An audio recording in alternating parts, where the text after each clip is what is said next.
one of the most puzzling things about these plants is that they have characters that seem irreducible. For instance, psilocybin, it is the science fiction drug.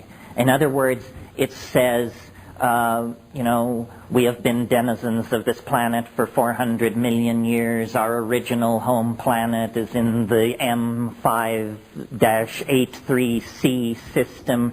We are connected via hyperspace to all intelligent life forms in the galaxy. It shows you enormous machines in orbit around alien planets. It talks about the end of history and the collectivizing of humanity, and it's this enormous hortatory, salvational, dramatic, science fiction type scenario. Well, then you take ayahuasca, which in molecular terms is just a few nitrogens are moved around. I mean, it's basically the same thing, and you get a completely different message. You feel the energy of the rainforest and the rivers, and it's very feminine. You think about childbirth, you think about the continuity of generations, you think about the mystery of the meat, you think about tantric sexuality. It's all redirected back into the human and natural world in some way.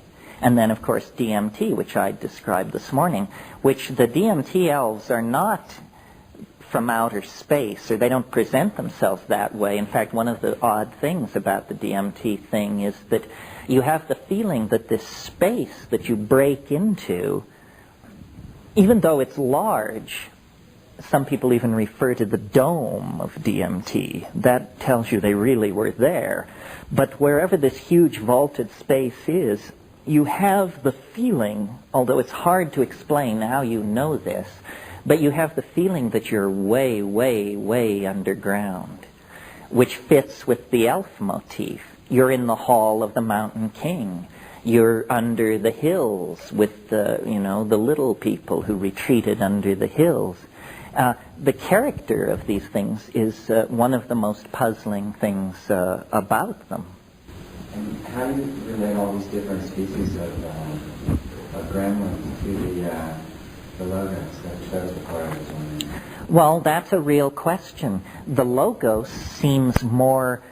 First of all, it doesn't crack jokes and do quadruple entendre puns and stuff like that. It's more like a wise and loving teacher. These DMT things are, it's a troupe of maddened elves, and they are just doing their own thing. And then with ayahuasca, though some people claim they contact an entity, it hasn't been like that for me. It seems to me that on ayahuasca, you become like a camera. You just fly through a visual world. I mean, after a good ayahuasca trip, you just feel like your eyes are bugging out of your head. I mean, it's like buying prints on Madison Avenue, and you've just been looking and looking and looking, and you literally have to give your eyes a rest after an ayahuasca trip. And the ayahuasca visions are more, they seem to cover a broader spectrum. The psilocybin hallucinations tend toward this highly polished, machine-like, insect-like, outer space bit, and the ayahuasca hallucinations are wonderful pastels, laces, layering of colors. And then one of the most interesting things to me about ayahuasca, and I just cannot understand how this works. If I could, I'd be Erte or somebody. And that is that you, in the middle of the ayahuasca trip, you can suggest motifs. You can lead it so that, for instance, you can say to it, Art Deco. And suddenly there will be thousands of candy dishes cigarette lighters, champagne buckets, automobiles, stained glass windows, doorknobs, silverware, all rolling in black space in front of you, all the perfect exemplification of this aesthetic, the Art Deco aesthetic. And then you can say to it, okay, Italian Baroque.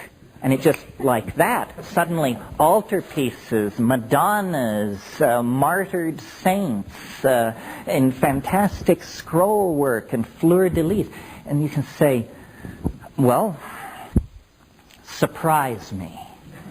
And then you will get a coherent style, like Art Deco, like Italian Baroque, except that nobody's ever bothered to realize it on this planet. But it's as coherent. It's like, 20 years ago there was no such thing as Southwest as a style. This weird thing coming out of Santa Fe that I notice has planted its roots deep here as well. The turquoise and beige endlessness of feathers and hammered titanium and all that. Well, that's an aesthetic that has cohered in the last 20 years and come into being. There seem to be an infinite number of these things, as different as the bronzes of the Han Dynasty are to a Dali or a Pollock or a Bosch, and then you can say to it, going beyond the surprise me challenges, what I always say to it is, I want to see more of what you are for yourself. And then it's like there's this low organ tone, and it begins to lift the veils, and the temperature in the room drops about 20 degrees. And after about 20 seconds of that, you just say, enough of how you are for yourself. Because you can tell what's happening is it's starting to reveal something so peculiar and so untailored for the human mind or eye that you become afraid. You say, can we go back to dancing mice, Art Deco cigarette lighters, and Baroque altarpieces, please? This is turning into deep water as far as I'm concerned. So, yes. What happens on higher than, if anything, higher than 5 grams per ounce? How can you go? 10 grams, 20? Oh, that's a good question. Good question. It requires a small detour into pharmacology. The concept, which all pharmacologists are familiar with, and which you should be too if you're going to deal in this realm, called LD50. This is not a pretty notion, but a necessary one. It stands for lethal dose 50. What does this mean? It means if we have 100 mice, how much psilocybin do we have to give each mouse to kill half of them? Do you see? LD50. Half the sample dies at the LD50 dose level, whether it's graduate students or rats. Now, when you're designing a drug, or when you're thinking about a drug, what you want is a drug with an extremely high LD50 opposed to its effective dose. So say the effective dose of psilocybin is probably about 0.5 milligrams per kilogram. And the LD50 is probably 200 milligrams per kilogram. The LD50 of psilocybin is 400 times the effective dose. This is a pharmacologist's way of saying this is very, very safe. So if you eat a pound, you're going to die. A pound wouldn't kill you. I don't think.